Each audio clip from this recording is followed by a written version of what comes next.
Food ఏదయ్యా? Food ఏంటి? Food order పెట్టాం కదయ్యా.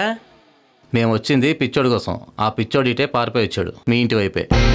మా ఇంటి వైపా? మా ఇంటి వైపు ఏ పిచ్చోడు రాలేదు. భీమవరం నుంచి మా అమ్మాయిని చూడటానికి రాజుగారు వచ్చారు. భీమవరం నుంచా? కిరీటం లేని మహారాజులాగా ఉంటాడు చూడండి ఆ తేజస్. ఎవడా కిరీటం లేని రాజు? రే సార్ ఆడే సార్. ఈడే ఆ పిచ్చోడు రా. పిచ్చోడా పిచ్చోడా పిచ్చోడా.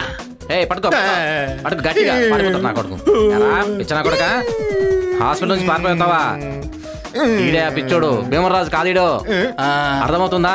వీడు రాజులని మా ఇంటికి వచ్చాడు సార్. ఆహా ఎరా ఇక్కడ రాజు చెప్పావా? హాస్పిటల్లో నేను ముఖ్యమంత్రిని ప్రధానమంత్రిని కూడా చెప్పావు.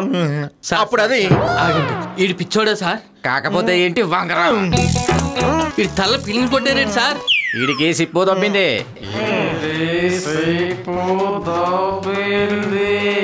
ఆ సిప్పు సర్వీసింగ్ కి దుబాయ్ పంపించాం. సిప్పు సర్వీసింగ్ ఇచ్చారా? అది సర్వీసింగ్ నుంచి బయటికి వచ్చే లోపు ఈ పిచ్చనాయల డాక్టర్ గారి చొక్కా వేసుకొని పరిగెత్తుకుని పారిపోయి వచ్చాడు. సార్ సార్ సార్ ఒక్క నిమిషం సార్. అందరూ కడుపుకు అన్నం తింటే వీడు పొద్దున్న నుంచి నా తల ఫ్రై చేసుకుని తినేహాడు సార్. కత్తట్టుకొచ్చి కచ్చి తీర 2 పోట్లు పడుతాను సార్. పోయా బాబు, ఇక్కడ మా ఉద్యోగం పోతాయి. పిల్లలు ఇస్తానన్నాడు రాజుగారు.